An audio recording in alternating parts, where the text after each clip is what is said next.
Boa noite a todos. Eu saudo a você e a sua família com a graça e a paz do Senhor Jesus. Como é bom poder sentar um pouco, respirar, meditar na palavra do Senhor, debater temas tão importantes para a nossa vida, para a nossa rotina. É muito bom poder contar com a sua participação. Desde já eu agradeço a Deus, porque você tem nos acompanhado, tem dado este privilégio de compartilharmos a palavra de Deus com você, com a sua família. Se você puder, meu querido irmão, minha irmã, você que nos ouve, compartilhe aí este link aqui do YouTube da nossa igreja, para que tantas outras pessoas possam ouvir aquilo que Deus tem para falar com todos nós. Tenho certeza que no final deste momento, estaremos aqui durante 1 hora e meia, não sei quanto tempo, né? O Espírito é que vai nos dizer, nós planejamos, mas o Espírito que nos ajuda a entender a vontade dEle. Então você pode compartilhar com seus amigos, com os seus parentes, o link da igreja e participar conosco deste dia. Hoje eu estou aqui com o pastor Gabriel de Oliveira Porto, um amigo nosso, aqui da nossa associação, né? Ele é um homem que tem um conhecimento fabuloso na doutrina das últimas coisas. Ele vai falar a respeito daquilo que nos propomos, né? E com certeza você será muito abençoado nesta noite. Pastor Gabriel, boa noite. Boa noite, pastor Edmir, é um prazer estar aqui com vocês e eu oro a Deus para que esse tempo seja muito enriquecedor e edificante para todos os que estiverem nos assistindo. Amém. Depois ele vai poder falar mais. Nós trouxemos aí, né, alguns exemplares dos seus livros, né? No final você terá aí o contato dele. Eu tenho certeza que você pode abençoar não somente a você, mas alguém, quem sabe, né? Você precisa de aprender um pouquinho mais e assim você pode enriquecer a sua biblioteca e o seu coração. Antes de nós iniciarmos, eu quero compartilhar uma palavra do Senhor com você, mas eu quero orar com você, com a sua casa, com a sua família, onde você estiver aí, meu querido, feche seus olhos, né? Coloque-se diante do Senhor. Eu tenho certeza que hoje nós vamos encontrar, quem sabe, respostas importantes para a nossa fé. Vamos orar. Deus amado, Deus querido, obrigado, porque o Senhor tem nos guardado, tem nos ajudado, tem nos dado, Senhor, segurança. Que o Teu Espírito, ó Deus, possa nos ajudar a entender a Tua palavra nesta noite. Deus eterno, coloque as palavras em nosso coração, na vida do pastor Gabriel, um homem, ó Deus, que tem se dedicado ao estudo da palavra. E eu tenho certeza, ó Pai, que vidas que estão nos acompanhando nesta hora serão abençoadas, serão enriquecidas, e quem sabe, ó Deus, elas se ajoelharão diante da cruz, reconhecendo Jesus Cristo como Senhor e Salvador. Pai amado, esteja conosco neste momento, e nós oramos agradecidos, no nome santo, precioso de Jesus Cristo. Amém. Amém. Meus irmãos, eu quero deixar uma breve passagem, apenas para nós fazermos uma reflexão inicial, que está na segunda carta do apóstolo Pedro, no capítulo 1, a partir do verso 16, eu vou ler alguns versos e farei assim, um comentário breve, né, que diz assim o texto. 2 Pedro, capítulo 1, a partir do verso 16, nós temos: nós não estávamos contando coisas inventadas quando anunciamos a vocês a vinda poderosa do nosso Senhor Jesus Cristo, pois com os próprios olhos nós vimos a sua grandeza. Nós estávamos lá quando Deus, o Pai, lhe deu honra e glória. Ele ouviu a voz da suprema glória dizer: este é o meu filho querido, que me dá muita alegria, né? O apóstolo Pedro contando daquilo que ele viu. Ele esteve com Jesus, ele viveu com Jesus, ele esteve ali com ele durante o seu ministério, nós sabemos disso, e continua ali dizendo: nós mesmos ouvimos essa voz que veio do céu quando estávamos com o Senhor Jesus no monte sagrado. Assim temos mais confiança ainda na mensagem anunciada pelos profetas. Vocês fazem bem em prestar atenção nessa mensagem, pois ela é como uma luz que brilha em um lugar escuro, até que o dia amanheça e a luz da estrela da manhã brilhe no coração de vocês. Não é? Como é importante nós prestarmos atenção na mensagem da palavra de Deus. Como é importante nós entendermos que a palavra nos guia, nos fortalece, nos orienta, ela nos dá um norte, ela revela as coisas que hão de acontecer. Nós já temos esta revelação na palavra e nós precisamos dar crédito a esta palavra que nos foi deixada. No verso 20, acima de tudo, porém, lembrem disso, ninguém pode explicar por si mesmo uma profecia das Escrituras sagradas, pois nenhuma mensagem profética veio da vontade humana, mas as pessoas eram guiadas pelo Espírito Santo quando anunciavam a mensagem que vinha de Deus. Então, tudo aquilo que nós vamos falar hoje, todos os conceitos, as doutrinas, enfim, o que nós iremos compartilhar, sobretudo sobre aquilo que nós ouviremos do pastor Gabriel. Entenda, meu querido, que é apenas uma interpretação daquilo que veio dos altos céus para o coração do homem, e estes homens, né, tomados por Deus, inspirados por Deus, eles escreveram estas palavras e nós, com a luz do Espírito, somos iluminados para entendermos este recado. E eu quero dizer a você, não importa qual seja a sua situação, a sua circunstância, qual é o momento da sua vida, se você está vivendo um momento que, apesar da crise que o mundo foi tomado, se você passa por ela sem alguma dificuldade, ou se você está enfrentando uma luta muito difícil, creia na palavra de Deus, ela que nos dá esperança, ela que nos dá alegria no coração, e nós vamos ver, queridos, que no desenrolar dessa conversa aqui, nós vamos entender tantas coisas importantes para nós firmarmos o nosso pé sobre a rocha que é Jesus Cristo. Então, eu quero deixar este comentário inicial, de que tudo aquilo que nós vamos falar, né, nós vamos ouvir, vem da parte de Deus, porque é apenas uma interpretação daquilo que já foi dito ao coração do homem. Tá ok? Que Deus nos abençoe nesta noite. Pastor Gabriel, mais uma vez eu quero te agradecer. Nós sabemos que o irmão tem um ministério glorioso nessa questão da educação, no ensino da palavra, como mestre, né? Mestre por excelência, e nós queremos entender algumas coisas, né? Temos aí uma proposta, você que nos ouve, está aí na tela, né? Dilemas do presente e incertezas do futuro. Vivemos tantos dilemas, né? Em função do que nós passamos no momento. E estes dilemas, essa crise que foi instaurada, gera muitas incertezas. Porém, existe ali uma provocação nessa frase. É uma incerteza, mas mais certeza para o povo de Deus, né? Nós temos como pisar firme nos dias seguintes e seguir a nossa vida. Vamos falar dos finais dos tempos, né? Sabemos que tem uma doutrina chamada escatologia, né? Pastor Gabriel, eu sei que você tem um conteúdo muito bom, um conteúdo que nos enriquecerá. E eu quero dizer a você que me ouve e ao irmão, eu me coloco aqui como um aluno, tá bom? Como um aluno, para que eu quero aprender também. Escatologia, né? O que é escatologia, pastor Gabriel? Bom, a origem dessa palavra, ela vem do grego, né? Escatos significa o que vem por último, o que está no fim, né? O que está no final. E logia vem de logos, que é estudo. Então, a etimologia da palavra seria estudo do fim dos tempos, né? Mas, biblicamente, o que isso significa, né? Deus, ele tem um plano, né? Um plano grandioso, que foi desde o início na criação da esfera espiritual, né, que veio antes dessa esfera física, e ele vai se concretizar de forma completa no novo céus e nova terra. Deus tem um único plano, já estruturado com essas várias etapas, né?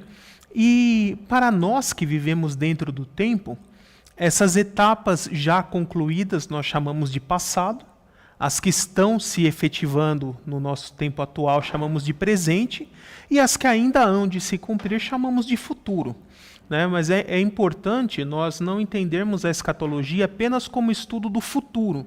Por quê? O futuro simplesmente são as últimas etapas desse plano de Deus, que é um plano só. Né? Então, nós temos que dar uma continuidade aqui. Passado, presente e futuro como etapas, né, fases de um único plano de Deus que ele tem para a humanidade, para a sua criação, que vai ser concluído lá com novos céus e nova terra. E é interessante que Deus, ele, além da sua presciência total do futuro, né, porque nada pega Deus de surpresa. Eu costumo dizer, Deus não tem plano B, ele só tem plano A, porque ele não precisa de plano B. Não leva susto, exatamente. Né? Então, ele fala, por exemplo, por meio do profeta Isaías, eu sou o Deus que anuncia o fim desde o começo. Né? Ou seja, desde o começo, desde o Gênesis, Deus já está anunciando como será o fim. Porque ele tem esse controle absoluto, essa ciência de todas as coisas. Né? E as partes desse plano, Deus, eu posso dizer assim que, muito alegremente, ele quis nos revelar. E foi nos revelando por meio dos profetas, por meio das escrituras, um pouco em cada livro. Né? Nós costumamos a dizer que a Bíblia foi escrita num processo chamado de revelação progressiva. Né? O que significa isso? Deus ele não quis assim revelar tudo de uma vez para uma pessoa só. Ele não falou assim, ô Moisés, senta aqui que eu vou te falar agora tudo o que vai acontecer no futuro. Não, ele foi falando um pouquinho para um, em outra geração um pouquinho para o outro, e aí você tem que ir somando a informação que Deus deu para um, com o outro livro, para conseguir montar esse panorama do que Deus tem para o futuro. Né? Mas, basicamente, a escatologia é isso. É uma das áreas de estudo bíblico que busca extrair das Escrituras as informações que Deus nos deu a respeito de como serão os eventos futuros, de como será o desfecho da história e o que Deus tem nos reservado para o futuro. Muito interessante. E nós fazemos parte dessa história, né? No tempo presente, né? É interessante que a questão do tempo, ela tem essa relativização por parte de quem vive agora, porque quem viveu no passado era o presente, né? Hoje nós vivemos no futuro em relação aos que já viveram. E os nossos filhos, netos, se Jesus não voltar antes, viverão no futuro, que para eles será o presente. Então, não é que a escatologia, pelo que nós sabemos, então, ela não trata apenas do que vai acontecer, mas de toda a sua história, né? Ou seja, o Deus presente aqui entre nós, não é isso? Sim, eu até costumo fazer assim uma analogia com a geometria, né? Quando a gente vai lá na escola, no ensino fundamental, tem as primeiras aulinhas de geometria, a professora diz assim, quantos pontos se precisa para formar uma linha reta? Aí ela vai dizer, no mínimo 2. Né? Então, na Bíblia, nós podemos traçar o plano de Deus seguindo essa lógica. Né? Você primeiro entende como foi o passado. O que Deus fez no passado? Aí você marca um ponto. O que Deus está fazendo no presente? Aí você marca outro ponto. Aí se você traçar uma linha do passado passando pelo presente, a direção que ela nos aponta é como será o futuro. Porque o futuro, como eu já disse, nada mais é do que a continuação do plano de Deus. Ele não é uma coisa dissociada do passado e do presente.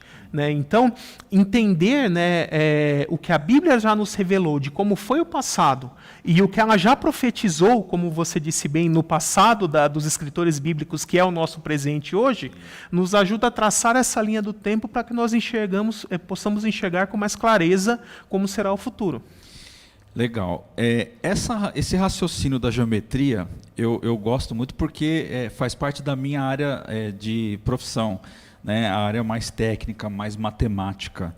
Quando você estabelece, você estuda o passado e marca um ponto.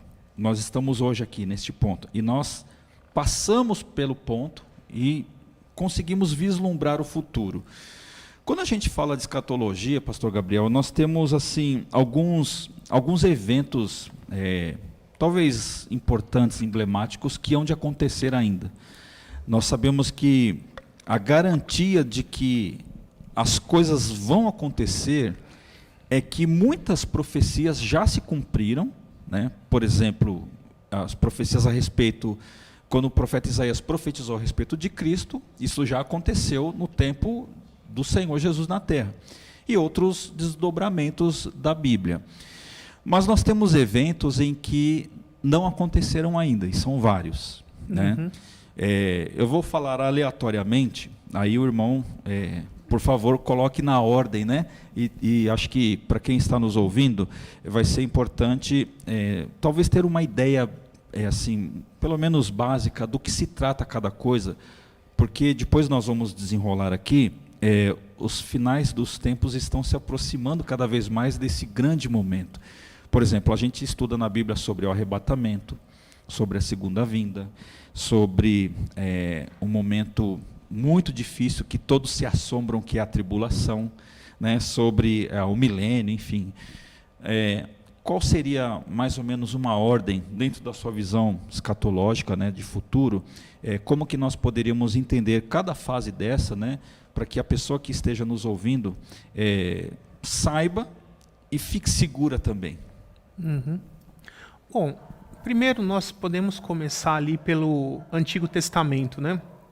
Como eu disse, nessa revelação progressiva que Deus foi fazendo, ele primeiro nos falou que haveria no futuro um período de grande angústia para o povo de Israel, né, o povo de Deus, né, ele é até chamado de angústia para Jacó, que depois no Novo Testamento recebe esse nome de período da tribulação ou grande tribulação. Né? E aí, a partir de profecias, por exemplo, como Daniel 9, versículo 27, que é a profecia das 70 semanas de Daniel, bem conhecida, ela nos define que será um período de 7 anos. Um período de 7 anos que será iniciado quando um grande líder mundial entre os gentios, ou seja, entre as nações, se levantar e intermediar um acordo de paz entre os judeus e os seus principais inimigos, que hoje seriam os árabes. Né? Um acordo para dividir a cidade de Jerusalém e para que ele possa abrir caminho para a reconstrução do templo em Jerusalém.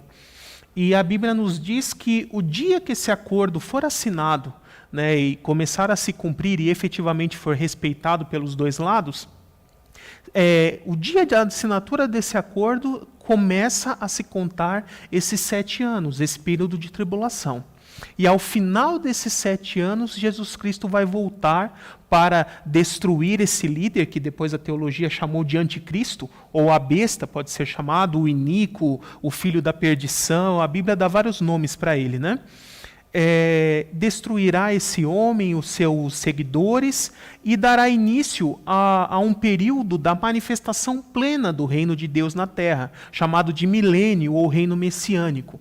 Né? Então, até aqui, eu estou contando o que já estava revelado no Antigo Testamento. Mas aí, quando chega no Novo Testamento, Deus ele nos revela um mistério, que é o mistério da igreja.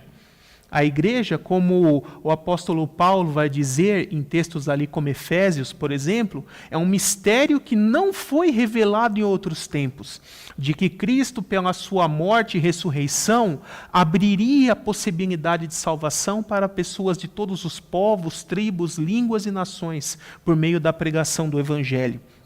Então, para este novo grupo que é anunciado ali a partir de Mateus 16, né, quando estavam ali no barco, né, e Jesus pergunta para Pedro, quem vocês dizem que eu sou? E ele diz, tu és o Cristo, filho do Deus vivo.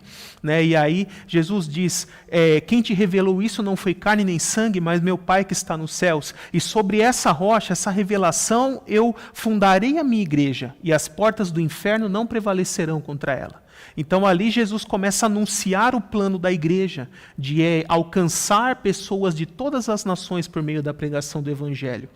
E esse mesmo Jesus, ele lá em João 14, versos 1 a 3, ele nos faz uma promessa específica para a igreja. Né? Ele diz assim, não se perturbe o coração de vocês, creiam em Deus, creiam também em mim. Na casa de meu Pai há muitas moradas. Se não fosse assim, eu vos teria dito, eu vou lhes preparar lugar. Né? E quando eu for, voltarei e os levarei para mim, para que vocês estejam para sempre onde eu estiver.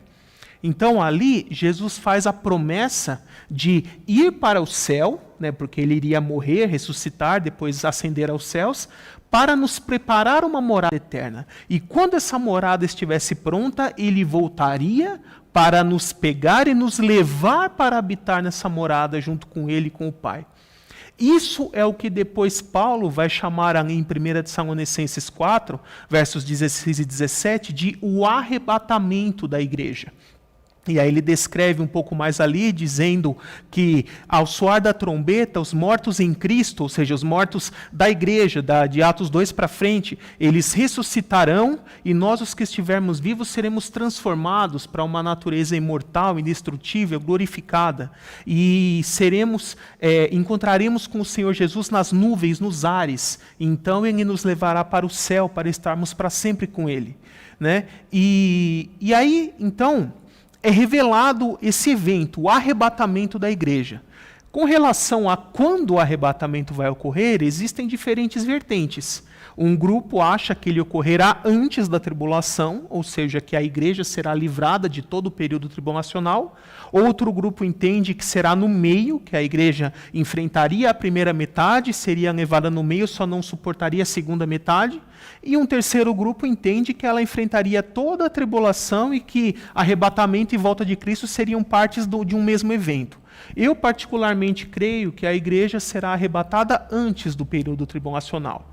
A partir de promessas, por exemplo, como essa de João 14 que eu já li, Apocalipse 3:10, que diz que Jesus fala que a igreja fiel, que guardou a palavra dele com perseverança, ele a livrará dessa hora de provação que está para vir sobre todo o mundo para pôr à prova os que habitam na terra. Né? Então, a partir de textos como esse, 1 Tessalonicenses 1, 9 e 10, a igreja não foi destinada à ira. 1 Tessalonicenses 5, né, Cristo nos livra da ira vindoura. Então, existem vários textos que falam disso. Então, a ordem que eu marco seria mais ou menos assim. Primeiro, o arrebatamento. Após o arrebatamento, não sabemos exatamente quanto tempo depois, pode ser um dia, uma semana, um mês depois, será assinado esse acordo de paz pelo anticristo, que dará o início aos 7 anos da tribulação. Ao fim dos 7 anos da tribulação, Jesus volta, destrói o anticristo, seus seguidores, julga o mundo, né, todos os sobreviventes da tribulação, para dar início ao reino messiânico, a manifestação plena do reino de Cristo aqui na terra, com ele sentando com o seu trono lá em Jerusalém, no novo templo que será reconstruído, reinando não só sobre Israel, mas sobre todo o mundo. E esse reino messiânico, no Novo Testamento, principalmente no livro de Apocalipse, recebe o nome de milênio. Então, basicamente, de uma forma assim bem sucinta, esse é o futuro aí que nos aguarda. Olha só, prestou atenção, quanta coisa está para acontecer, né? Esse texto de João 14, né, é um texto que conforta muito o nosso coração, porque é uma promessa que Jesus fez, né, e ele vai cumprir quando ele disse que ele iria preparar uma casa e voltar para nos buscar. Eu pergunto a você, meu querido, e a sua casa lá no céu já está reservada? Será que você já tem essa esperança no seu coração, né? É nessa tocada que você deve conduzir a sua vida, sempre olhando para a sua casa lá no céu, mas a porta se chama Jesus Cristo, né? Então, pastor, isso aí é muito esclarecedor, porque quando você fala de arrebatamento, né, a gente está meio que pensando em algo extraordinário, porque realmente imagino eu que se Hollywood fizesse um filme, né, com todos os efeitos especiais deste exato momento, seria algo assim inimaginável.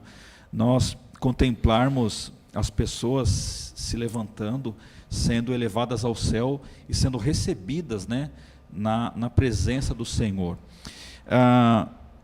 Com esse momento que há de acontecer, né, a gente pode dizer que este momento está relacionado aos fins dos tempos ou ao fim do mundo, né? Existe uma diferença, eu acho, que em relação a esses dois conceitos, mas eu queria ouvir do irmão algumas minúcias, né, do como que a gente pode encarar isso, porque muito se fala, né, o mundo está acabando, o mundo vai acabar, mas como assim? Né? Se a gente tem vários eventos ainda que vão acontecer, eles vão demorar. Né? Como é que o irmão pode nos ajudar a entender essa parte? Certo. Isso é um erro muito comum, né? As pessoas entenderem fim dos tempos como fim do mundo, né? A Bíblia não fala de fim do mundo, ela fala de fim dos tempos, né? E uma tradução bem mais literal seria consumação dos séculos, né? Ali no grego é mais essa ideia. Então, primeira coisa, o que é fim dos tempos? Porque fim dos tempos não é fim do mundo, não são a mesma coisa. Quando a gente fala de fim do mundo, né, a gente pensa igual aquele filme lá do 2012, que ia cair o meteoro na Terra, o tsunami, destruir tudo, o vulcão explodir, né, e ia acabar o mundo. Né? Mas a Bíblia não fala de nada disso. Fim dos tempos na Bíblia é um período que eu posso definir como 3 coisas. Primeira coisa, é um período de cumprimento profético, onde várias profecias, vários eventos já profetizados por Deus em sua palavra irão se cumprir. Também é um tempo de transição da nossa atual era, que nós chamamos de dispensação da graça, era da igreja, tempo dos gentios, para a era seguinte. Como eu já disse, esse plano de Deus para a história tem várias etapas. Então, a transição dessa etapa que nós estamos para a próxima é o que a Bíblia também chama de fim dos tempos. E, em última instância, um novo início para todas as coisas, um recomeço. Né? Então, perceba que, para o cristão, para você que crê em Deus, que crê na Bíblia, que está em paz com Deus, que já entregou sua vida para Jesus como único Senhor e Salvador, a mensagem do fim dos tempos ela é positiva, ela é animadora, porque ela nos ensina que esse mundo passará por uma transição, onde várias profecias serão cumpridas, e isso culminará num recomeço com tudo perfeito, com tudo santo, com tudo como deveria ter permanecido lá no Éden, se Adão e Eva não tivessem pecado. Né? Então, basicamente, fim dos tempos é isso. É uma transição para um recomeço com tudo perfeito. E dessa vez permanecendo perfeito para todo sempre. Né? Então, é uma mensagem muito positiva para nós. E eu acho muito importante já pontuar isso desde o começo, porque é muito comum, até nas igrejas do meio cristão, as pessoas terem medo de falar sobre escatologia, sobre fim dos tempos. Né? Eu costumo até brincar, a pessoa assim, antes de dormir, vai lá, abre a sua Bíblia assim, aleatoriamente, fazer um devocional. Eu vou fazer o devocional antes de dormir. Pá, Apocalipse 13. E vinha uma besta que subia do mar com 7 cabeças e 10 chifres. Ai, meu Deus. Eu vou ter pesadelo, não posso ler isso aqui. Vamos lá, Salmo 23. O Senhor é meu pastor, nada me faltará. Né? E as pessoas têm esse medo. Eu costumo observar muitas pessoas com 20, 30 anos de igreja que têm medo de estudar sobre Apocalipse, sobre fim dos tempos, porque ela já tem arraigado na mente dela essa ideia de uma coisa negativa, pesada, né? Destruição, sofrimento. E o que eu posso dizer é assim, sofrimento para o ímpio, para aquele que rejeitar a Cristo e o Evangelho. Mas para aquele que crê em Jesus, é só coisa boa. Tem que ficar alegre com isso e não ter medo, né? É só glória, né? Como diz os pentecostais, né? Até porque, pastor Gabriel, nessa visão em que a igreja é arrebatada antes da tribulação, crê-se que haverá o que? A bodas do Cordeiro ali, né? Uhum. Paralelo a esse período que estamos aqui embaixo, né? Estamos assim no sentido de que o mundo estará aqui e a igreja celebrando este casamento com ele na glória, né? Então, meu irmão, minha irmã, fique firme, né? Apocalipse não é para te colocar em pânico, mas é para te colocar esperança no seu coração. Não é? Então você precisa entender que o que está sendo dito aqui é simplesmente o cuidado de Deus para com a sua noiva. A sua noiva será muito bem recebida no céu. O que nós precisamos saber é o quê? Se nós estamos ou somos a noiva do Senhor Jesus. Então essa é a decisão que ela é provocada, até no meu entendimento evangelístico do Apocalipse, né, das últimas coisas, em que nós precisamos fazer esta aliança com Ele. Pastor Gabriel, mas avançando um pouquinho mais, quando você fala de arrebatamento, tribulação, segunda vinda, milênio, me parece que as coisas vão se culminando, né? É como se eu não sei se a minha ilustração seria adequada, mas é como se nós estivéssemos num grande funil, caminhando para um ponto histórico, que é a volta de Jesus. Independente se ela será antes, no meio, depois, enfim, não vem ao caso, porque nós não estamos querendo discutir isso hoje. Mas existem sinais que me parece que nos ajudam a entender se estamos muito longe, se estamos mais ou menos próximos. O que o irmão fala sobre os sinais? Jesus, ele sempre com grande sabedoria, ensinou por meio de parábolas, porque parábola é a melhor forma de você fazer com que a pessoa entenda conceitos complexos por meio de analogias com coisas simples do dia a dia que ela está acostumada a vivenciar. E por isso Jesus usou muitas parábolas. E eu gosto muito desse modelo. Às vezes o pessoal, principalmente nos seminários onde eu dou aula, acha até engraçado, porque eu faço analogia. Por exemplo, uma vez eu falei sobre a analogia para explicar a dupla natureza de Cristo com o vidro de palmito. Coloquei o vidro do palmito, metade óleo, metade água, para explicar a dupla natureza de Cristo. Ou às vezes aula de interpretação bíblica, eu pego exemplos assim de desenhos animados, assim do Pica-Pau, de coisas assim, o pessoal acha graça, mas é porque eu estou seguindo o modelo do mestre. Você explicar por meio de coisas simples, do cotidiano da pessoa, para que ela entenda essas verdades espirituais que são complexas para nós. E no caso do fim dos tempos não foi diferente. A questão dos sinais, Jesus ele disse que eles seriam como as dores do parto. Então ali era muito comum, as mulheres tendo muitos filhos, partos naturais, estava todo mundo acostumado como era o processo de um trabalho de parto. E como é o trabalho de parto? Vamos pensando assim, a criança vai crescendo no ventre, até que chega no último mês de gestação, e aí a mãe já começa a sentir aquelas dores, aquelas pontadas, o bebê mexendo. E como que ela sabe que está na hora do neném nascer? Porque essas dores elas vão aumentando paulatinamente em frequência e intensidade. Então, o intervalo entre uma contração e outra vai ficando cada vez menor e a intensidade da contração vai ficando cada vez maior.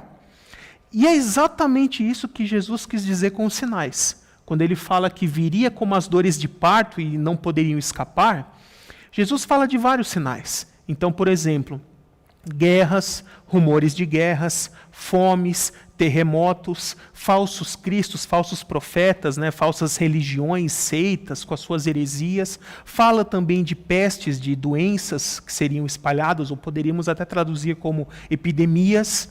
Mas a chave para entender esses sinais é o seguinte: eles sempre existiram. Já existiam antes de Jesus, existiram na época de Jesus, continuam existindo em nossos dias. Então, como entender esses sinais? Aí que está a questão das dores de parto. Conforme a vinda do Senhor estiver cada vez mais próxima, esses sinais, todos eles, vão paulatinamente aumentando em frequência e intensidade. Então, por exemplo, guerras de cada vez maiores proporções e um intervalo menor entre uma guerra e outra. Terremotos de cada vez maiores proporções e em intervalos menores entre um terremoto e outro. Essa é a lógica. Então, é muito interessante essa forma que Deus estruturou, porque ela serve, enquanto nós observamos esse estreitamento, conforme você disse, as coisas ficando cada vez mais frequentes e cada vez mais intensas, isso serve para nós percebermos que está chegando cada vez mais perto, mas não nos dá condições de marcarmos a hora. Porque, por exemplo, terremotos. Como que eu sei qual é o limite que pode chegar? Um terremoto por mês? Um a cada 15 dias? Um por semana? Um por dia? 5 por dia? Não tem como saber, mas eu consigo ver que está aumentando. Então, os sinais, nesse sentido, servem para nos deixar alertas.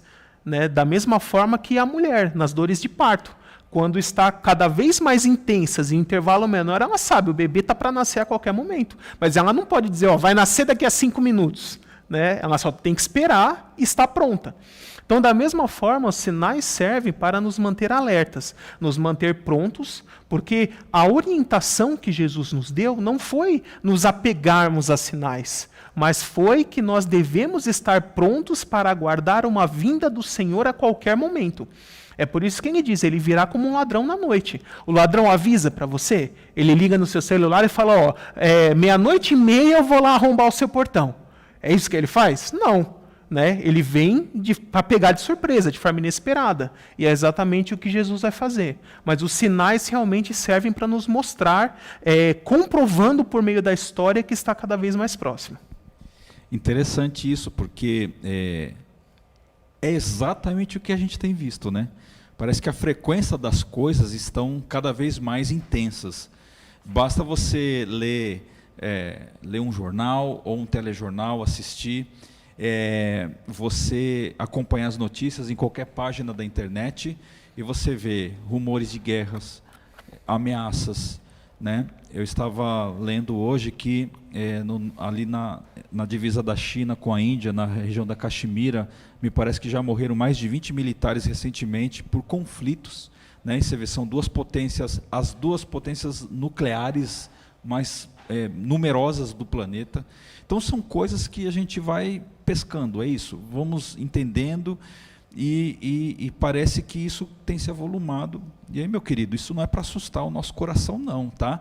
Isso é para nos dizer que a palavra está correta, né? Que a Bíblia tem se cumprido, que nós estamos assim, vivendo neste processo histórico, porém confiantes na pessoa de Jesus. Me parece que nós temos uma pergunta no chat, pastor Gabriel, deixa eu dar uma olhada aqui, para que a gente ajude quem esteja nos ouvindo aí, né, a esclarecer. Vamos lá. Uma pergunta: o reino relatado na consumação dos séculos é aqui na terra, ou o céu, ou no céu? Ou o céu se trata de outro lugar? Quando fala de consumação dos séculos, eu acho que deve ser isso, né? Talvez quando você falou sobre o milênio, aquele tempo em que tudo isso vai ser restaurado, se nós permaneceremos aqui nesta terra restaurada, ou se é alegórico, por exemplo. E acredito que ele deve estar fazendo essa pergunta aqui. Vamos aqui uma outra, que talvez você pode emendar, caso seja possível. Relativismo moral e o surgimento de mais e mais ideologias podem ser considerados sinais para o fim dos tempos? Vou responder de trás para frente. Primeiro, essa segunda pergunta. Com certeza, né? Porque o que são falsos cristos e falsos profetas? São pessoas que trazem falsos ensinamentos, né? E seduzem a muitos, afastando essas pessoas da verdade de Deus. Então, todo tipo de ensinamento que é contrário aos valores bíblicos, aos valores das Escrituras, à vontade de Deus, à sua lei, né, é considerado um falso ensinamento, uma heresia. Então, nisso nós podemos colocar várias coisas, essas ideologias extremistas, ideologia de gênero, enfim, todas essas coisas que nós estamos vendo afastam as pessoas de Deus e relativizam, né? Então, agora sim, a moda é essa, né? Não existe mais a verdade, existe a sua verdade, que é diferente da minha verdade, que pode ser diferente da verdade do outro. Mas Jesus foi bem claro, né? Eu sou o caminho, a verdade e a vida. E ninguém vem ao Pai a não ser por mim. Ele é o único caminho. Então é importante nós entendermos que Deus, ele é um ser pessoal e um ser moral. E sendo ele moral e perfeito, ele é a origem e a referência de todo o conceito de moralidade que nós temos, né? Então, por que roubar é errado? Porque Deus, que é perfeito, determinou que é errado. Assim nós temos a nossa regra, né? Por isso que nós costumamos a dizer que o cristão ele tem que ter a Bíblia como única regra de fé e prática, né? E dá para emendar na segunda pergunta? Vamos embora. Então, a questão do milênio é o seguinte, irmão. Existem várias profecias do Antigo Testamento que só podem ser cumpridas com um cumprimento literal. Então, por exemplo, Isaías 11 diz que viria um homem descendente de Davi, né, da raiz de Jessé, chamado Renovo. E renovo, a palavra renovo, é a mesma palavra que depois quer dizer nazareno, em grego, no Novo Testamento, né? E que ele traria paz sobre as nações e que chegaria um tempo em que leão e cordeiro pastariam juntos, a criança poderia colocar a mão no ninho da cobra e ela não morderia, né? Os filhotes da ursa brincariam ali com as ovelhas e ninguém faria mal um ao outro. O mundo voltaria a ser como era o Éden, antes do pecado. Então, na verdade, o que é o milênio? O milênio não é algo novo que a criação nunca experimentou. Ela é um retorno às origens. Ela é a retirada da maldição sobre a terra. Porque quando Adão e Eva pecaram, Deus diz lá, maldita é a terra por sua causa. Então o pecado não contaminou só a raça humana, mas ele contaminou toda a criação. Por que os animais se tornaram violentos, muitos deles carnívoros, predadores, e começaram a matar uns aos outros? Consequência do pecado. Por que a Terra começou a ter maremoto, tornado, vulcão explodindo e tantos desastres? Consequência do pecado. E Paulo vai explicar isso com muita clareza em Romanos 8, onde ele diz lá que a natureza foi sujeitada a essa inutilidade, a essa depravação, por causa daquele que tinha domínio sobre ela, que era Adão, quando ele pecou. E que ela anseia, né, espera ansiosamente que sejam revelados filhos de Deus, para que a natureza possa ser liberta desse estado de decadência em que ela se encontra. E o momento em que a natureza será liberta e voltará a ser como era no Éden, é justamente com a consumação do reino de Deus aqui na terra por meio do milênio. Será essa restauração prometida. Também Deus profetizou para Davi que todos os reis de Judá viriam da descendência dele até a chegada do rei eterno, que traria o reino eterno sobre o trono eterno. Está lá em 2 Samuel 7, versos 12 a 16, ou no Salmo 89, versos 3 e 4. Né? Então, e quando o anjo Gabriel vai anunciar para Maria, lá em Lucas 1, 27 a 33, de que ela teria um filho que se chamaria Jesus, e ele levantaria a tenda caída de Davi. Então ali o anjo Gabriel confirma aquela profecia para Davi. Ó, lembra o descendente que Deus prometeu para Davi que estaria o trono eterno? É esse Jesus que vai nascer em seu ventre. Então, para que essa profecia se cumpra, Jesus tem que se assentar num trono em Jerusalém e reinar sobre a casa de Davi, sobre a casa de Israel. Profecias como essa só podem ser cumpridas com um milênio literal. Então, o milênio será aqui na Terra, numa terra restaurada, liberta dessa maldição. E depois o estado eterno, aí sim é uma nova criação, novos céus e nova terra, onde a dimensão física e espiritual se fundirão e vão virar uma coisa só, como deveria ter permanecido lá no início se Adão não tivesse pecado. Né? E então o milênio é uma coisa, a eternidade é outra. Eu poderia responder que são as duas coisas, mas cada uma no seu tempo. Muito bem, até porque faz todo sentido em que quando Adão e Eva estavam no Éden antes do pecado, como que ele convivia com as feras? Nós chamamos elas de feras hoje, mas acho que havia uma harmonização na convivência, né? Adão você não vê na Bíblia Adão sendo atacado por um urso, por um tigre, né? Picado por uma abelha, enfim, coisas do tipo, né? Estou aqui trazendo algumas conjecturas, né? Então é importante nós termos esse esclarecimento.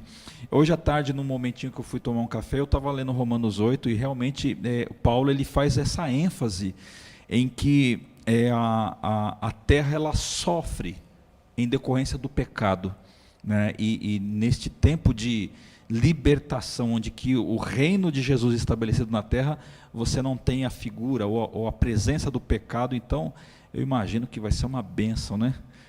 Poder estar neste momento. Temos mais uma pergunta aqui, pastor Gabriel. Romanos 11, 26, diz que todo Israel será salvo. Isto será literal a nação de Israel ou uma paráfrase à igreja contemporânea? Salvos. Bom, esse mesmo trecho de Romanos, né, porque Romanos 9, 10 e 11, eles formam um único bloco. Né? É importante você entender isso, viu, irmãos, em casa. Os livros bíblicos, quando foram escritos, exceto Salmos, eles não foram escritos com capítulos e versículos. Tá? Então, Paulo ele não estava lá escrevendo Romanos 8, aí ele termina o 8, Romanos 9. Não, ele estava escrevendo uma única carta corrida. Quem fez essas subdivisões em capítulos e versículos foram teólogos bem posteriores. Então, para você ter uma ideia, do Antigo Testamento foi Agostinho no século IV e do Novo foi Lutero no século XVI, muitos séculos depois. Então, para que nós possamos entender bem os textos bíblicos, a gente sempre tem que ler um pouquinho mais antes, um pouquinho mais depois. No caso, esse bloco que você citou, Romanos 9, 10 e 11, são um único bloco, que trata do povo de Israel como um todo. Então, Romanos 9 é a origem e o início do povo de Israel, fala ali de Jacó, Esaú, Isaac, Ismael. Depois, Romanos 10 fala do presente de Israel, presente na época de Paulo, que estava escrevendo Romanos, que ele se entristece porque a maioria dos judeus ali não estavam crendo na palavra, né, no evangelho que estava sendo pregado. E Romanos 11 é o futuro de Israel, onde ele diz que, da mesma forma que nós, que não éramos ramos da oliveira verdadeira, né, ou da figueira verdadeira, que éramos gentios, não éramos parte do povo de Deus, pudermos ser enxertados no povo de Deus por meio da fé, e eles que eram povo de Deus foram cortados por causa da incredulidade. E aí Paulo fala, se você, que nem era ramo original da árvore, pôde ser enxertado, o que impede que aquele ramo que era da árvore, mas foi cortado, que ele não pode ser reenxertado novamente se vier a crer? Né? Então ele está falando do povo de Israel, mas ali ele diz assim que nem todo aquele que é Israel é de fato israelita. Ou seja, para ser Israel de verdade não basta ser descendência de Jacó, tem que crer no Deus de Israel e na palavra do Deus de Israel. Então, quando ele está falando de todo Israel será salvo, ele está falando de todo Israel espiritual. É esse que, além de ser descendente de Jacó, crê em Deus, crê em sua palavra. É esse remanescente fiel. Aí eu poderia entrar em questões mais técnicas, né? Por exemplo, e qual seria a proporção do povo de Israel que efetivamente será salva, digamos assim? Existem textos que nos sugerem alguns números. Por exemplo, Zacarias 13, verso 9, vai dizer que 2/3 de Israel perecerão e 1/3 será salvo. Né? Então, o Israel espiritual, esse verdadeiro, talvez seja esse 1/3, que é o que efetivamente vai crer em Jesus. Né? E por aí vai, né? O assunto é longo. Pastor Gabriel, os sinais realmente, como nós falamos, né, como nós ouvimos, eles estão aí. Eles estão aí presentes e a cada vez mais se intensificando conforme a dica, vamos dizer assim, de Jesus, né? Associando tudo isso à dor do parto. A igreja, né? A igreja ela tem algumas ferramentas, vamos dizer assim, para nós melhorarmos a nossa percepção, né? Por exemplo, a vigilância e a oração. No Novo Testamento a gente vê muito essas duas coisas sendo associadas, né? Jesus mesmo no Getsêmani, né, com os seus discípulos, né, vigiar e orar e tal. Do ponto de vista prático, as disciplinas, né? Nós somos cristãos, estamos no mundo sujeitos a todo tipo de problema, né? Inclusive podemos sofrer o dano de algum desses sinais, diretamente ou indiretamente, pode ser que sejamos afetados, ou algum amigo, um parente, mas nós temos nós somos um reino aqui, representando o Senhor Jesus. Como que a gente pode afirmar que a vigilância e a oração nos ajuda a perceber melhor essas coisas? Sim, com certeza. Eu acho que o primeiro ponto, né, para todo cristão, para não se abalar, não se assustar com isso, é você ter sempre em mente que nós cremos num Deus onisciente, então ele conhece todas as coisas, nada vai pegar ele de surpresa. Nós cremos num Deus todo-poderoso, que tem poder para fazer todas as coisas, e junto com tudo isso, nós cremos num Deus que nos ama e que quer o melhor para nós. Né? Paulo, no mesmo capítulo de Romanos 8, quando chega no verso 28, ele diz assim: pois sabemos que todas as coisas cooperam para o bem daqueles que amam a Deus, dos que foram chamados segundo o seu propósito.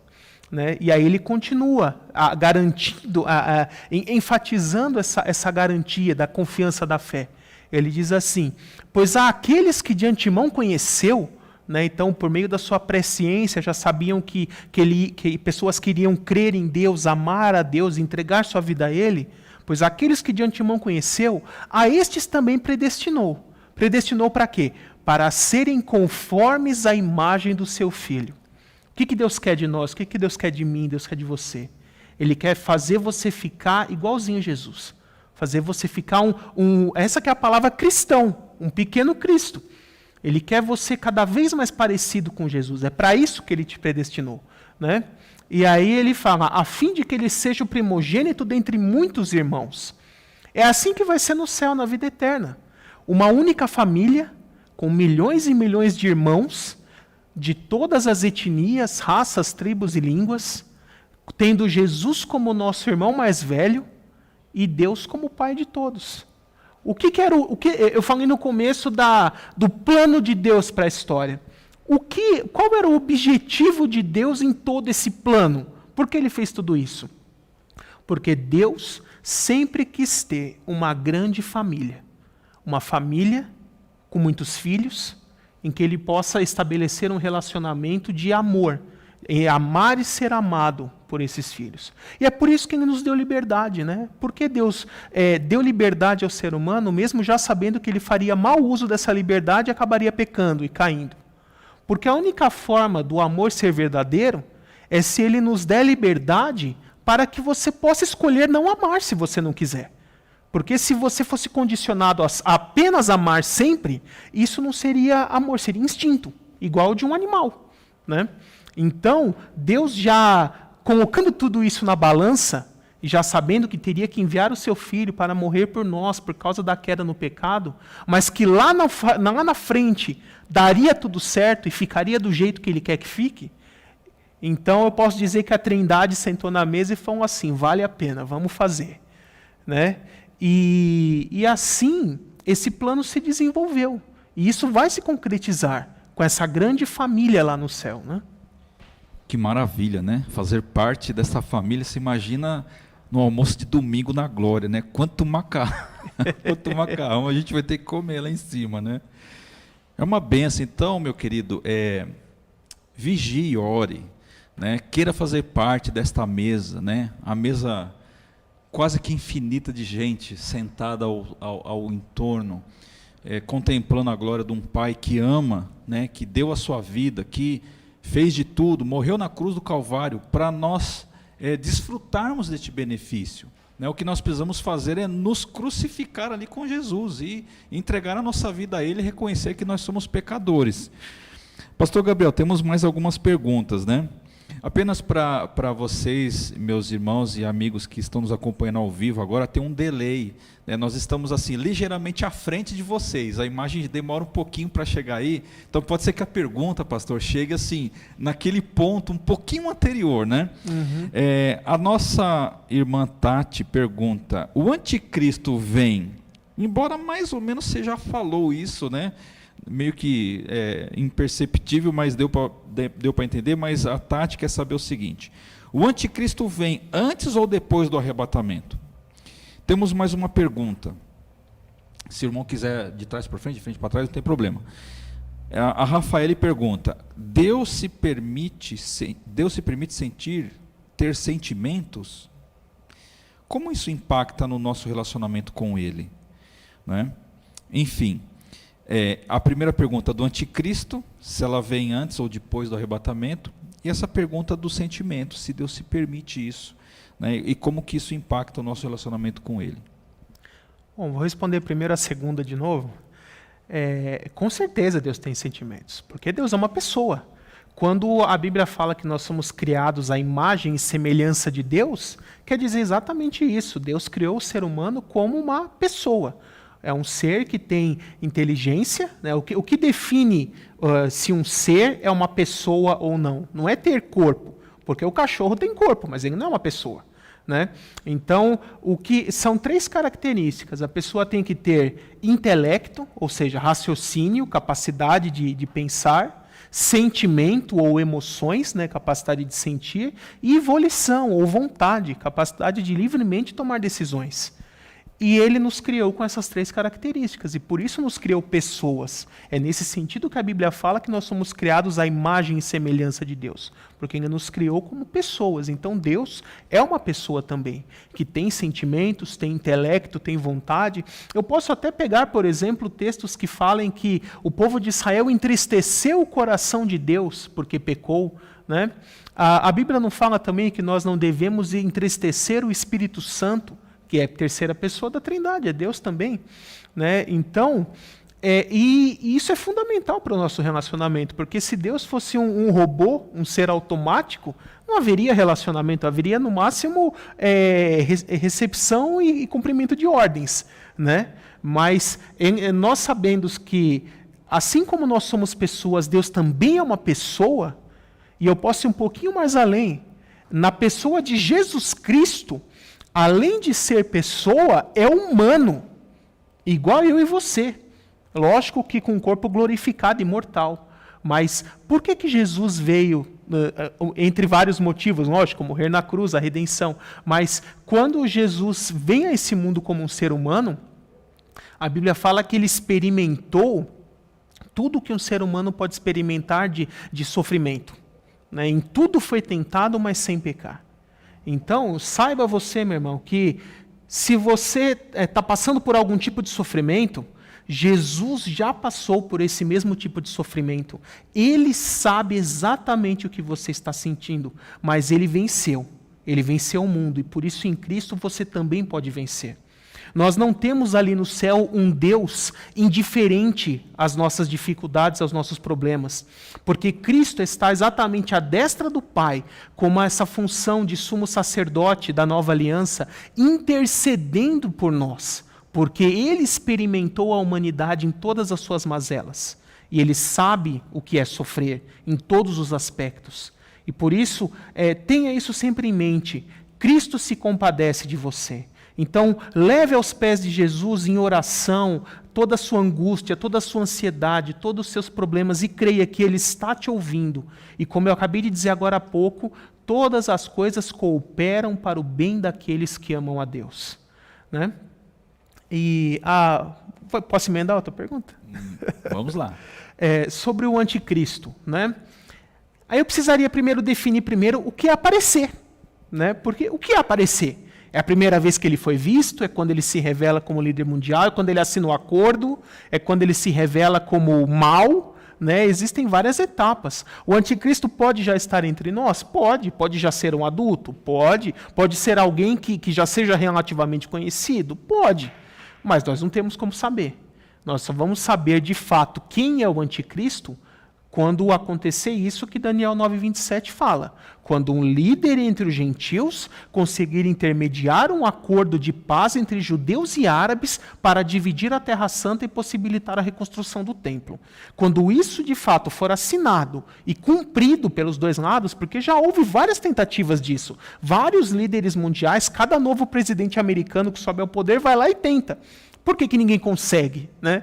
É interessante, porque segundo a Tessalonicenses explica por que ninguém consegue, né? Porque aqui ele diz assim, porque o mistério da iniquidade já opera desde a antiguidade, restando apenas que seja afastado aquele que agora o detém, que é o poder do Espírito Santo.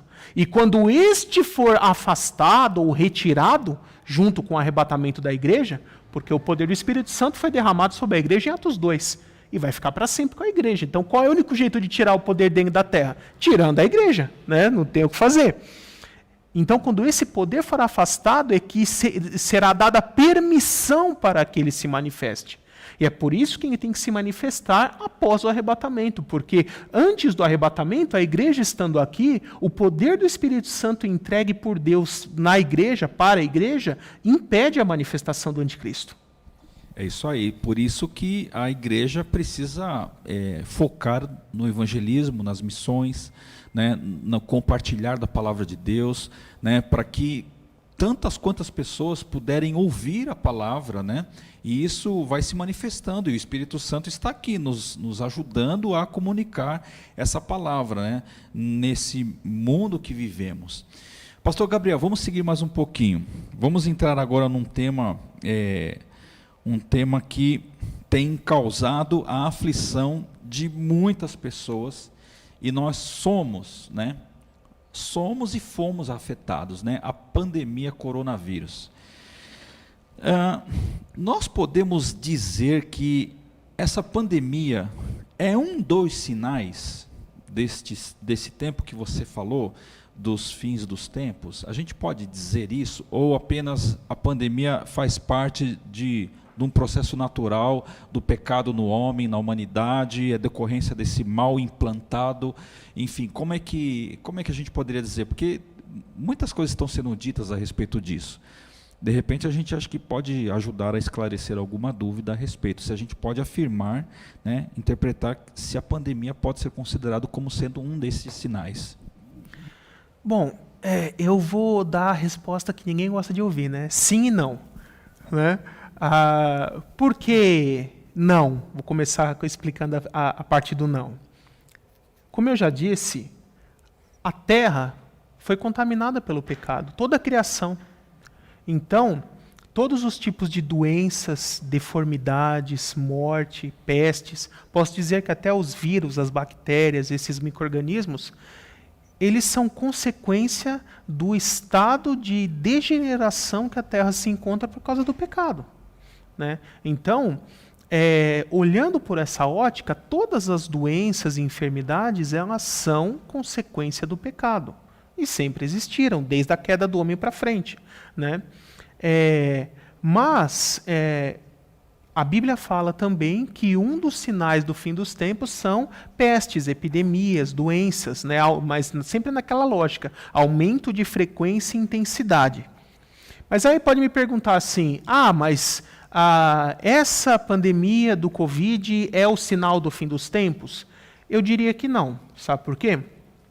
Jesus diz em Mateus 24, porque haverá grande tribulação sobre a terra, como jamais nunca houve antes, nem haverá depois. Né? Então, o período tribulacional ele não pode ser comparado com nenhum outro período da história. Porque Jesus já deixou bem claro, nunca houve nada tão intenso e nem vai ocorrer depois disso. Esse período é ímpar. E aí vamos analisar a história no passado, né? Eu acompanhei alguns estudos e fui pesquisando para ver se conferia, e realmente confere isso. Nos últimos 600 anos, mais ou menos a cada 100 anos, houve uma epidemia de grandes proporções em algum lugar do mundo.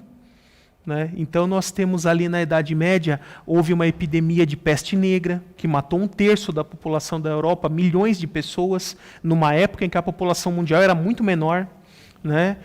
Houve depois epidemia de peste bubônica. Mais para frente, houve aqui no continente americano, após a descoberta do Novo Mundo, uma epidemia de varíola, trazida também pelos europeus. Né? Teve também depois cólera, né? E várias outras doenças que já mataram muito mais gente do que o Covid. A própria gripe espanhola. Sim, a última antes dessa foi a gripe espanhola, que começou em 1918, 20, por aí, mais ou menos 100 anos atrás. Então, irmãos, se eu puder te dar um conselho, né, se você puder acatar esse meu conselho, eu diria para você assim, desliga a sua televisão. Né? Pare de ver jornal, pare de ver esses canais, principalmente esses que declaradamente são contra o governo, porque o objetivo deles é trazer o medo, causar o caos. Eles estão maximizando a coisa muito mais do que o que efetivamente é. Se você parar para analisar um pouquinho, basta você retroagir 10 anos atrás. Nós tivemos a epidemia de H1N1, gripe suína. Ela matou muito mais gente do que o Covid está matando agora. E não houve essa comoção toda. Todo mundo continuou seguindo a vida, trabalhando normalmente, não houve quarentena, não houve lockdown, não houve nada disso. Então, perceba, é lógico que o Covid existe, ele é perigoso, pode ser letal em muitos casos, mas não mais letal do que várias outras doenças que nós já estamos acostumados. Né? Você sabia, por exemplo, que esse ano no Brasil morreu muito mais gente de dengue do que de Covid? E por que ninguém fala nada da dengue no jornal? Né? Porque a gente já está acostumado. Né? Mas e daí? Está morrendo gente do mesmo jeito? Não é? Então, se você perguntar hoje na rua para alguém, o que é pior, a dengue ou o Covid? O que vão dizer? O Covid. O Covid, mas eu vou dizer, a dengue matou mais esse ano. Né? Eu conversava com um amigo nosso um dia desses, e assim, só no Brasil morreram mais de 150 mil pessoas só de problemas cardíacos, só neste ano. Né? E eu falei para ele assim, olha, a mesma questão, e aí? O que nós podemos dizer que problemas do infarto no miocárdio é um sinal dos finais dos tempos, nesse caso? Talvez se fosse pela quantidade, seria muito mais apropriado a gente afirmar isso. Não é? Então, realmente, é perigoso, é complicado, aqueles que, né, chegam a ser afetados aí por problemas pulmonares mais graves sofrem, né? Mas realmente existem outras doenças que têm causado a morte de muitas pessoas em um número muito maior do que o Covid, não é? Então, realmente, pode ser sim, pode ser não, né? Aqueles que estavam ansiosos para, né, entender que o Covid é um sinal, fique tranquilo, meu querido. Pode ser que sim, mas outras doenças têm causado danos muito maiores, né, do que o próprio Covid. Eu poderia responder de uma forma mais genérica, né? Aumento de doenças é um sinal do fim dos tempos. Todas elas, e não só o Covid em específico.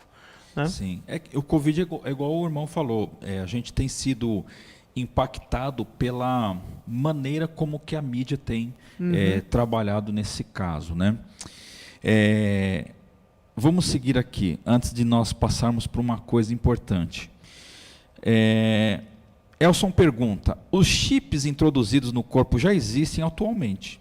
Eles podem ser considerados outro sinal dos fins dos tempos? Uma dúvida. Eu vou dar outra resposta que normalmente o pessoal não gosta. Eu explico isso no capítulo 8 do meu livro, no subtema que se chama Marca da Besta. Mas é lógico, eu vou responder. Não vou deixar sem a resposta. Senão o pessoal o pessoal fica bravo. Bombardear, né? Aqui, né? O pessoal fica doido quando faz uma pergunta e eu falo assim, capítulo tal do livro. Né? Bom, vamos lá. Apocalipse 13 nos fala que, na verdade, foi o falso profeta, não é nem o anticristo, né? A besta da terra. Ele manda ser colocado uma marca nas pessoas e que sem ela ninguém poderia comprar, nem vender, nem fazer nenhum tipo de transação. O termo grego ali é o termo caragma, que é traduzido como marca. No grego existem duas palavras que podem ser traduzidas como marca, caragma e estigma. Estigma é uma marca mais superficial, né? Uma mancha, um rótulo, algo escrito na pele. Caragma, ele passa a ideia de uma marca causada por algo que perfurou a pele. Né? Até no sentido literal, a palavra significa enfincar estaca. Então, por exemplo, quando uma cobra ela pica a pessoa, o lugar onde a presa penetrou a pele e fica a marca, essa marca é chamada de caragma. Então, até pela própria etimologia da palavra, nós temos esse entendimento de que será uma marca causada por algo que perfurou a pele. Então, como é colocado o chip? Com uma seringa. Né? Ele perfura a pele e fica uma marca depois. Mas aí muita gente já me fala assim, isso já há mais de 10 anos vão falando isso, né? O chip, o Mondex ou qualquer outro nome que tenha é a marca da besta? Né? Se eu colocar, vou para o inferno? Né? Basicamente é isso que me perguntam, né? Então, irmãos, primeiro que a gente precisa entender, esse dispositivo que será a marca da besta, ele será implantado durante o período tribulacional e se tornará obrigatório na segunda metade do período tribulacional. Então eu diria para você, esse chip que existe hoje, das tecnologias que nós temos atualmente, Ele é o candidato mais provável a vir a se tornar a marca da besta no futuro período tribulacional, se ele ocorrer em breve. Porque, como você disse no começo, né?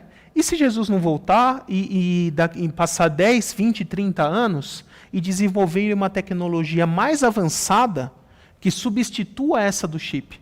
Porque a geração dos anos 80 dizia que o código de barra era a marca da besta. Né? E até por causa da sua estrutura numérica, né, ele tem 3 barrinhas que não tem número. Uma no começo, uma no meio e uma no fim, para o leitor se localizar. Né? E essa barrinha ela tem exatamente a mesma espessura da barrinha do número 6. Então, algum dia alguém bateu o olho nisso e falou, um 6 no começo, no meio e no fim, 666, marca da besta. Até se a gente pegar filmes mais antigos, cristãos, que falam sobre isso, vai aparecer gente lá tatuando o código de barra na mão, na testa, né? O tempo passou, novas tecnologias foram desenvolvidas, o código de barra se tornou obsoleto para essa finalidade, e a gente hoje já tem certeza que o código de barra não é. Então, hoje, a bola da vez é o chip.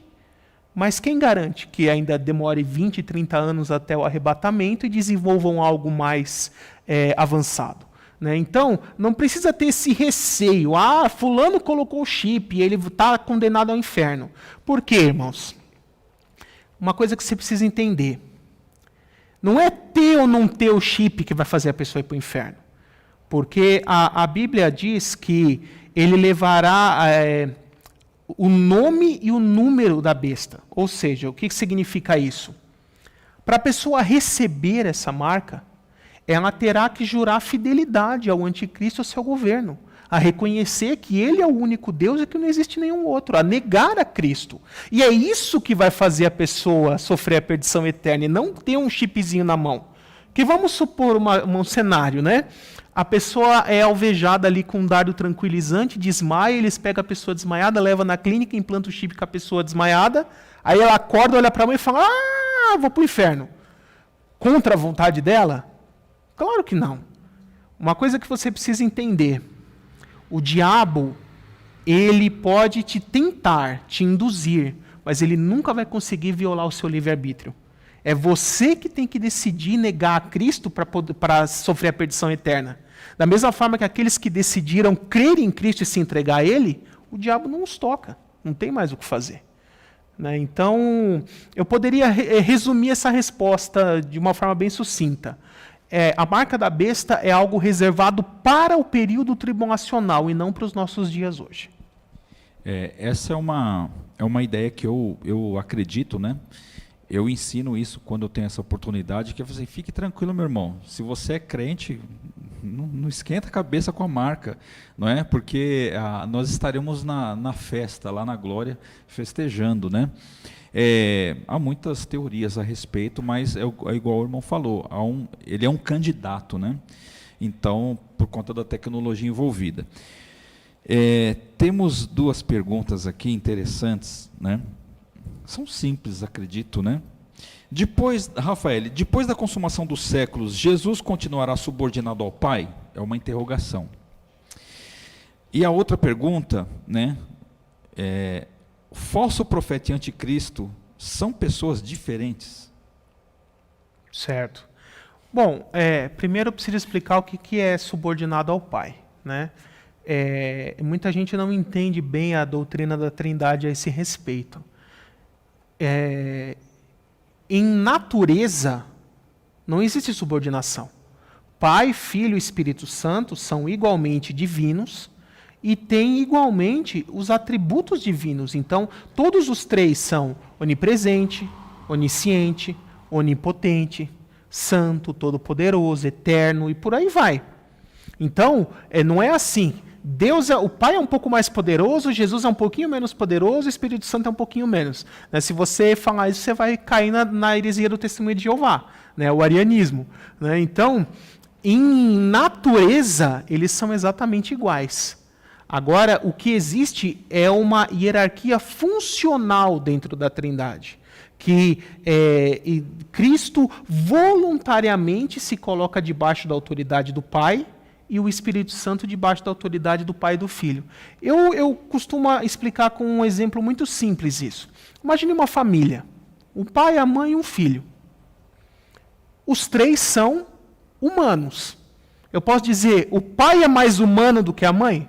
A mãe é mais humana do que o filho?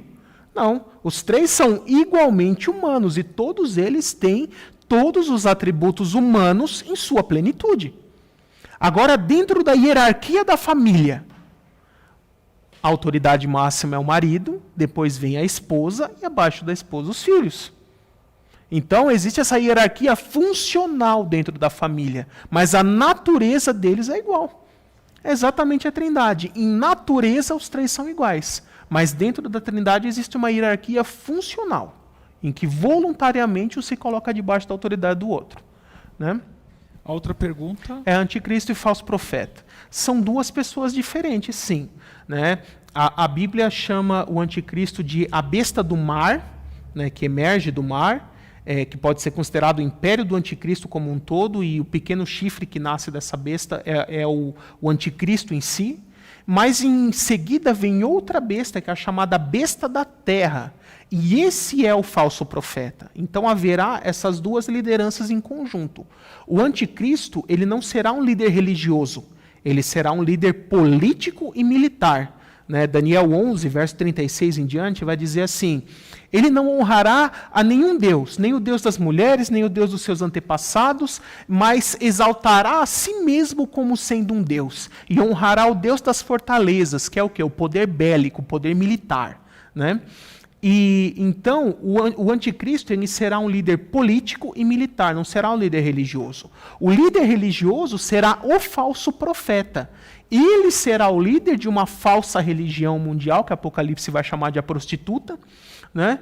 E a Bíblia diz que ele leva o mundo a adorar a primeira besta, que é o anticristo.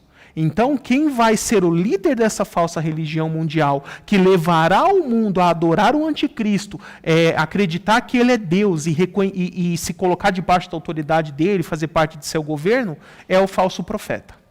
Ok. Espero que o irmão que fez essa pergunta tenha esclarecido no seu coração. Antes de passar a uma próxima, pastor, se nós a deixarmos, nós apenas responderemos perguntas. Aliás, o irmão, né? Mas eu quero assim estimular aqui uma observação dos nossos dias para nós tentarmos fechar aí a questão do nosso posicionamento enquanto igreja. Temos visto que, embora você falou, e é isso mesmo, que a pandemia coronavírus, ela é um dos sinais, ela está no pacote de todas as demais, né? Mas ela tem nos dado uma realidade, apresentado uma realidade interessante. Por conta até mesmo da ciência ter as suas dificuldades naturais de criar uma vacina, um combate, enfim, qual é o modelo melhor que um país deve adotar? Ninguém sabe. Todos os países, de forma geral, estão fazendo por tentativa e erro. Alguns acertam mais, outros acertam menos, e assim por diante. E nisso você cria uma tensão muito grande. E dentro desse contexto, várias falas sobre o mesmo assunto. Ou seja, ninguém sabe o que está dizendo. Talvez não há uma palavra categórica dizendo, olha, vamos fazer isso, ou tal medicamento acontece isso. Na minha análise, acaba produzindo na população em geral uma certa incredulidade. Né? Cria-se aquela incredulidade, porque não se acredita, porque uma hora uma coisa, outra hora outra coisa. Pode-se dizer, pastor Gabriel, que isso contribui para um sinal, né? Que a Bíblia fala de apostasia. Eu sei que a apostasia vai muito além do que você desacreditar de uma palavra de um homem. Né? Mas será que ela não pode dar aquele empurrão para já quem está fraco na fé abandonar de vez, porque já não se acredita mais em ninguém? Você acha que é possível associar ou não tem nada a ver isso, uma coisa com a outra? Que a incredulidade na sociedade é uma coisa, a incredulidade no Deus, no Deus o único e verdadeiro é outra coisa. Ali em Mateus 13, Jesus faz uma parábola da semeadura. E ele fala sobre 4 tipos de solos. Então, o primeiro solo é aquela semente que caiu à beira do caminho, que é aquele que ouve e rejeita, e o diabo toma a mensagem do seu coração. Depois vem aquele que nasceu entre as pedras, e logo brotou, mas veio o sol, fez ele ressecar porque não tinha raízes. Esse daí ele se compara àquela pessoa que tem uma reação emocional. A gente chama de foi no oba-oba, né? A pessoa ouve com alegria, vai lá, entrega a vida para Jesus, faz oração, mas no outro dia é como se nada tivesse acontecido, né? E a gente, acho que cada pessoa conhece alguém desse tipo, aquela pessoa que entrega a vida para Jesus todo mês e não muda nada na vida da pessoa, né? É esse tipo de pessoa que ela tem uma reação apenas sentimental. Foi no coração, mas não foi na mente. A mente não mudou. O terceiro caso é o contrário. É aquele que cresce entre os espinhos. Ele chega a brotar, mas os espinhos o sufocam. E ele não cresce, não desenvolve, não frutifica. É aquela pessoa que tem uma fé apenas intelectual, apenas racional.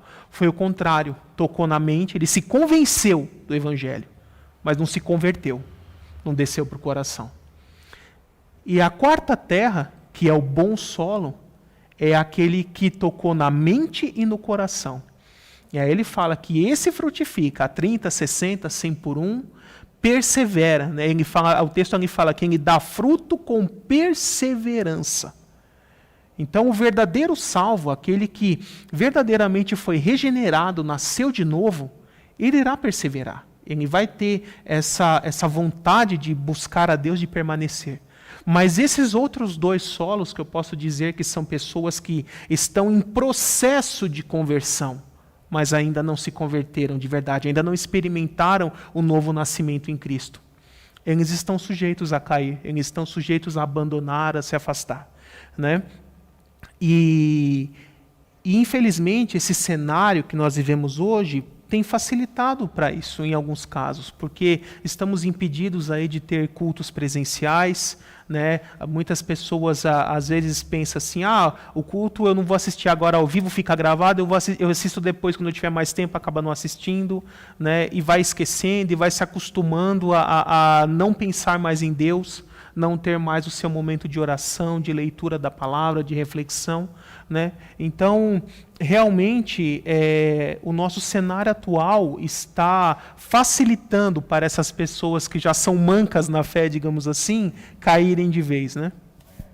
Interessante. Então, meu querido, fique firme, tá? Não desista dos seus propósitos, do seu ministério, né? Deixe o Espírito de Deus conduzir a sua vida. Antes de passarmos para praticamente a última pergunta, né? Temos aqui algumas dúvidas dos nossos queridos irmãos. Rodney pergunta: diante de Deus e de Jesus, vivos e mortos, todos comparecerão no juízo? Crentes podem receber graus de recompensa diferente? O que acontecerá com os incrédulos?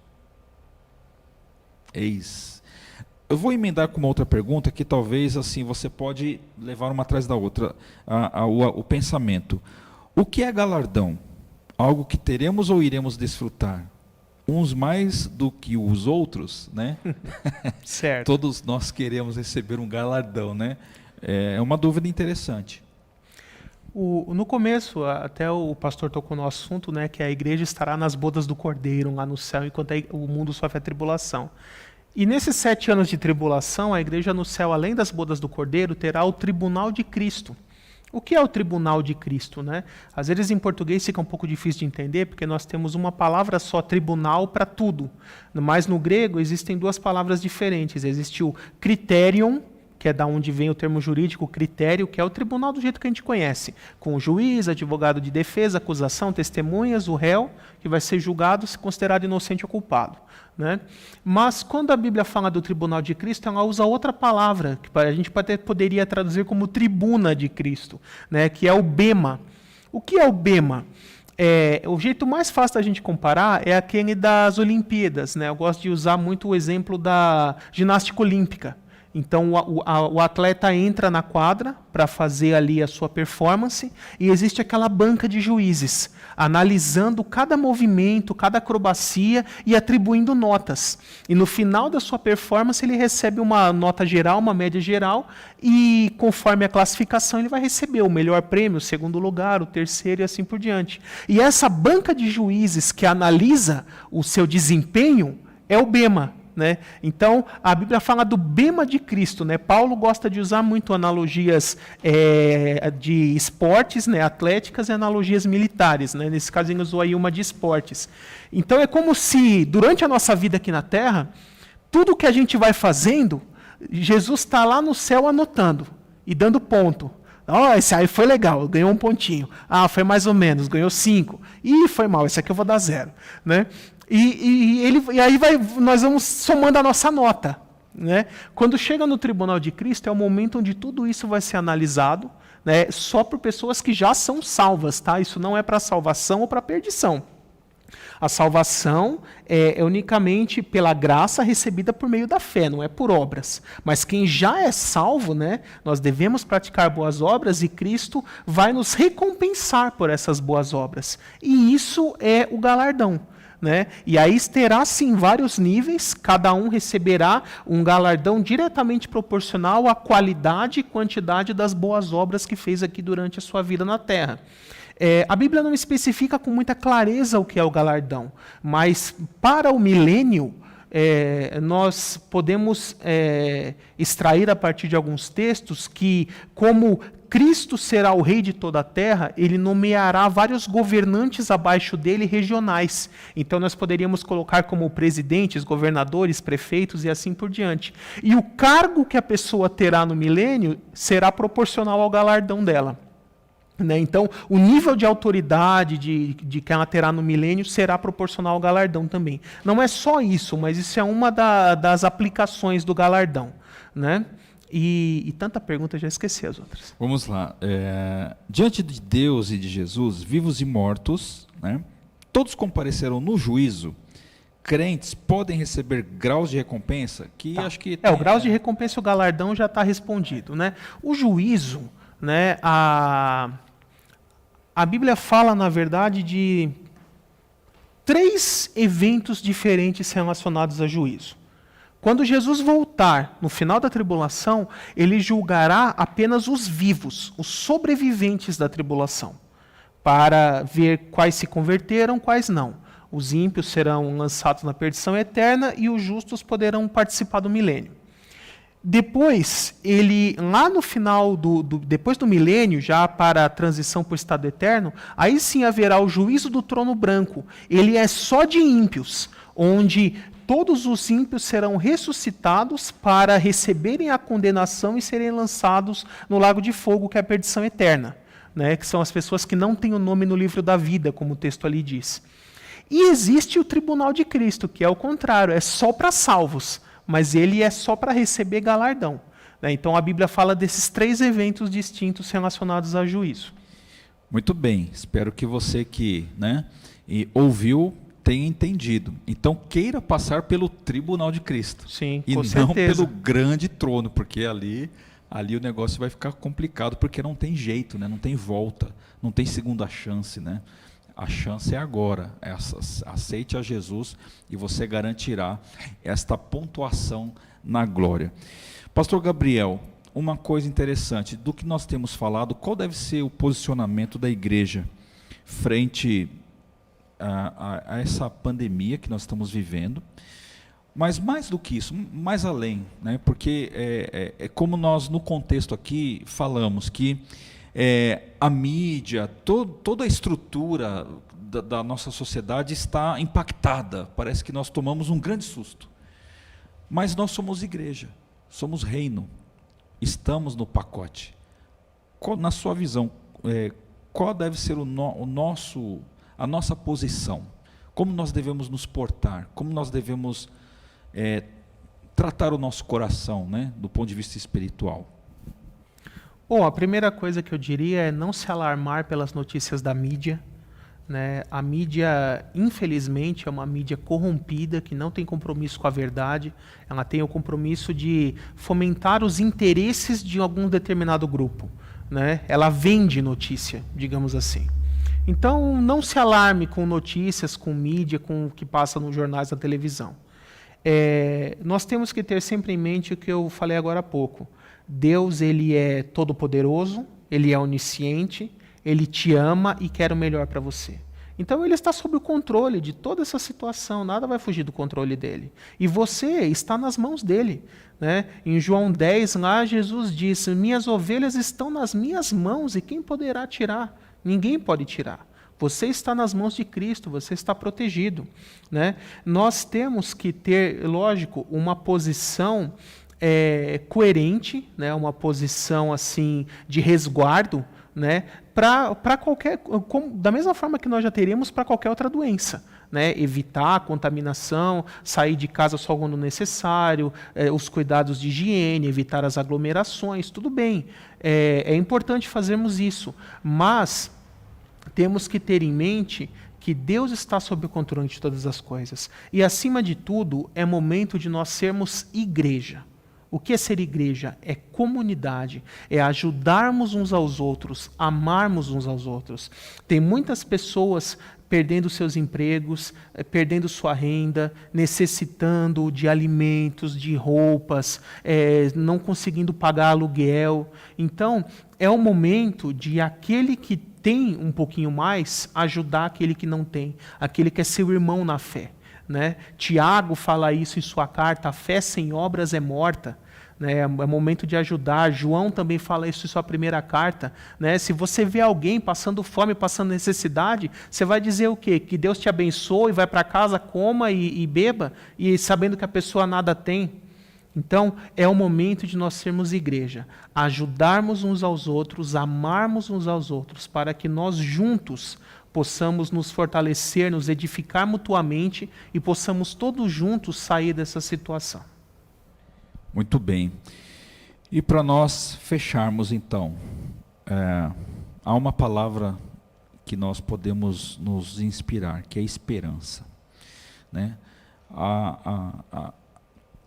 Todo esse contexto que o irmão apresentou, né, e explicou aí tão claramente sobre o anticristo, o falso profeta, a tribulação, todas esses eventos, né, que hão de acontecer. No entanto, Cristo habita em nós. Você falou uma coisa importante, né, de nós sermos igreja, né? E ser igreja é você portar essa esperança, é você não apenas ser um necessitado dela, mas você portar, porque Cristo habita em nós, e Cristo é a nossa esperança, né? Nesse sentido, pastor Gabriel, como últimas palavras, né? Está até na tela essa palavra para você que nos ouve, emblematizar isso na sua alma, no seu coração. A escatologia, o Apocalipse, nos dá essa esperança, né? Porque a Bíblia fala sobre os novos céus e a nova terra, né? Como que você poderia deixar essa palavra firme no coração daqueles que nos ouvem? Olha, coincidentemente, né, talvez seja o seu também, Romanos 8 é um dos meus capítulos preferidos da Bíblia. Eu acho que ele é um capítulo completo, que ele trata de quase tudo do que é mais importante. E quando chega aqui, depois do verso 30 em diante, né, eu gostaria de ler aqui para os irmãos. Ele diz assim, verso 31 em diante: que diremos, pois, diante dessas coisas? Se Deus é por nós, quem será contra nós? Aquele que não poupou seu próprio filho, mas o entregou por todos nós, como não nos dará juntamente com ele de graça todas as coisas? Quem fará alguma acusação contra os escolhidos de Deus? É Deus quem nos justifica. Quem os condenará? Foi Cristo Jesus que morreu e mais que ressuscitou e está à direita de Deus, também intercede por nós. Quem nos separará do amor de Cristo? Será a tribulação, ou angústia, ou perseguição, ou fome, ou nudez, ou perigo, ou espada?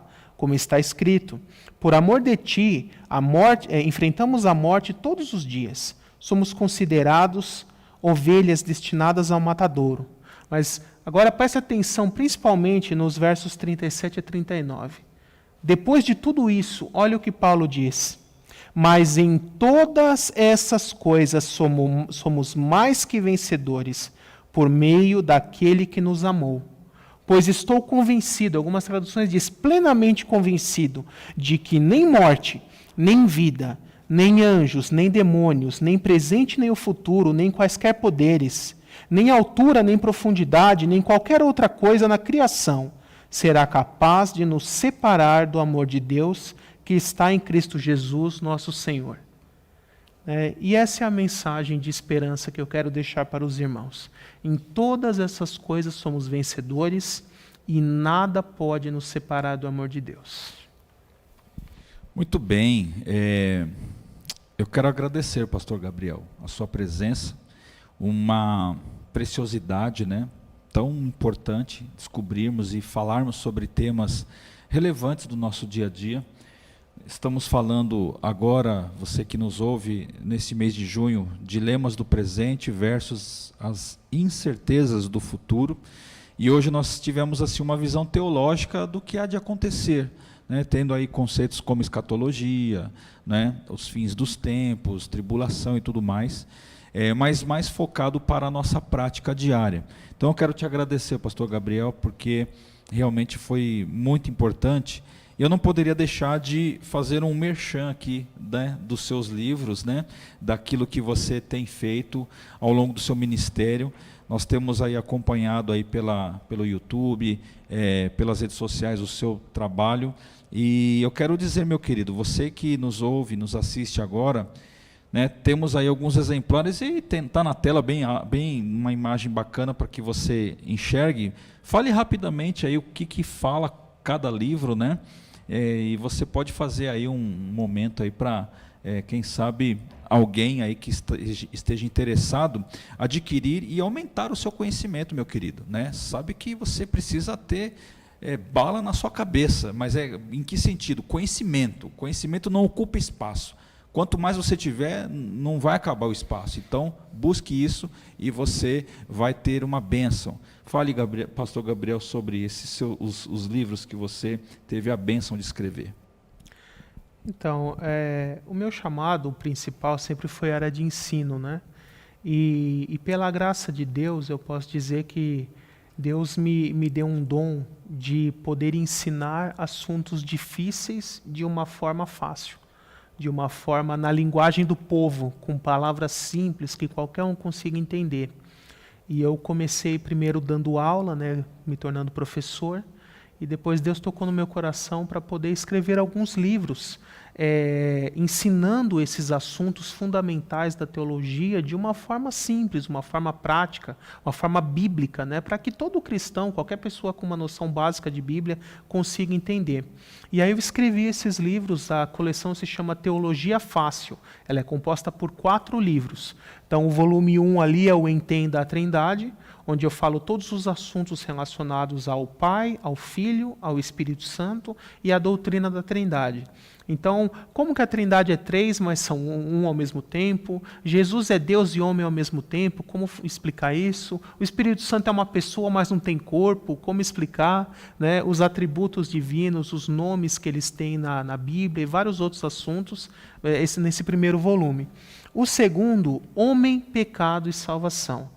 Eu trato mais 3 assuntos fundamentais da teologia, o estudo sobre o ser humano. Então eu falo como era o ser humano antes da queda, o que mudou após a queda, como ele será na redenção futura, corpo, alma e espírito, o que é cada coisa, né, cada parte do ser humano. Falo sobre a doutrina do pecado também, e principalmente sobre a doutrina da salvação, né, como se estrutura esse processo pelo qual Deus salva o homem, né? E o volume 3 é o Manual Prático de Escatologia, que ele trata principalmente dos assuntos que nós conversamos hoje, profecias, fim dos tempos, tudo o que vai acontecer no futuro, como interpretar a Bíblia, alianças que a Bíblia tem, profecias do Antigo Testamento, profecias do Novo. E o volume 4, que completa a coleção, Anjos, Demônios e Igreja. Né? Como o nome já sugere, eu falo sobre os anjos, né? Tanto os bons quanto os maus, que também são conhecidos como demônios, esses segundos, os maus, né? E sobre a doutrina da igreja como um todo, desde a origem, os planos de Deus em levantar a igreja, questões relacionadas à ceia, batismo, prática de culto, entro também em questões, por exemplo, como se deve guardar algum dia ou não, dízimos, ofertas, enfim, várias questões relacionadas à igreja, os oficiais da igreja, pastor, presbítero, diácono, o bispo, né? Enfim, todos os assuntos relacionados à igreja você encontrará também nesse livro. Muito bem, né? Na próxima imagem você tem aí o contato do pastor Gabriel, né? Tem o celular, aí Instagram, Facebook, ele tem um canal aí no YouTube aí com vários vídeos, tem bastante material para você aprender, né? Coisas sobre a doutrina das últimas coisas e dentro do material que ele trouxe. Pastor, eu agradeço a sua presença. Foi uma bênção, né? Tenho certeza que foi muito esclarecedor as suas palavras. Que Deus possa te abençoar, cobrir você de bênção, de conhecimento, continuar sendo este canal de compreensão na palavra, né? Haja vista essa bagunça, né? Teológica que a gente tem enfrentado, uma característica dos nossos dias, muito bem falado hoje, mas que a sua vida possa ser um porto seguro, no sentido de você expressar a palavra de Deus de uma maneira clara e tão transparente como você tem feito. Tá, ok? Nós agradecemos a sua presença. E você, meu querido irmão, que nos acompanhou até esta hora, nós te agradecemos porque você participou, interagiu conosco. Este vídeo será colocado no YouTube da nossa igreja, Primeira Igreja Batista de Iguatemi. Você pode então compartilhar isso com alguém, ou então se você perdeu alguma parte, teve alguma dúvida, volta amanhã, assiste novamente e você vai poder então esclarecer tudo aquilo que nós falamos hoje, tá ok? Deus te abençoe, nós vamos orar nesta hora. Vamos orar, pedir a Deus, agradecê-lo por nos dar este momento oportuno de pregar a palavra neste formato. Pastor Gabriel, nos dê a honra de orar, né? Ore pelas pessoas que estão nos ouvindo, pelos amigos, familiares, enfim, que estão ali do outro lado. E mais uma vez te agradecemos. E depois da oração nós já nos encerramos aqui, tá ok? Deus te abençoe, meu irmão. Oremos. Senhor Deus, Pai de amor, Todo-Poderoso, Santo Pai, nesse momento, primeiro eu peço, Senhor, para que o Teu Espírito Santo consolide nas mentes e nos corações de todas as pessoas que estão ouvindo agora ao vivo essa mensagem e também aqueles que ouvirão no futuro pela gravação, para que o ensinamento da Tua Palavra possa ser firmado nos corações das pessoas e haja regeneração, haja transformação, haja mudança e que as pessoas possam decidir se entregar a Cristo e viver uma nova vida com Cristo, Senhor. Peço também por todos aqueles que têm necessidade, Senhor Deus, principalmente os do Teu povo. Abençoa, Senhor, traz o trabalho, traz o emprego, traz o sustento, traz o mantimento, as doações, para que o Teu povo não venha passar necessidade, Senhor. Nós cremos, Senhor, na Tua provisão. O salmista diz, no Salmo 37, fui moço e já sou velho, mas nunca vi o justo mendigar ao pão, nem a sua descendência passar necessidade. Nós cremos na Sua palavra. Nós cremos na palavra do Senhor Jesus que diz, busque o reino de Deus e a sua justiça, e todas essas coisas que são as necessidades básicas, elas serão acrescentadas. Nós cremos na Tua palavra, Santo Deus, abençoa o Teu povo, Senhor. Essa é a oração que nós fazemos já agradecendo em nome de Jesus. Amém. Amém. Deus te abençoe, fique na paz do Senhor Jesus. Amém.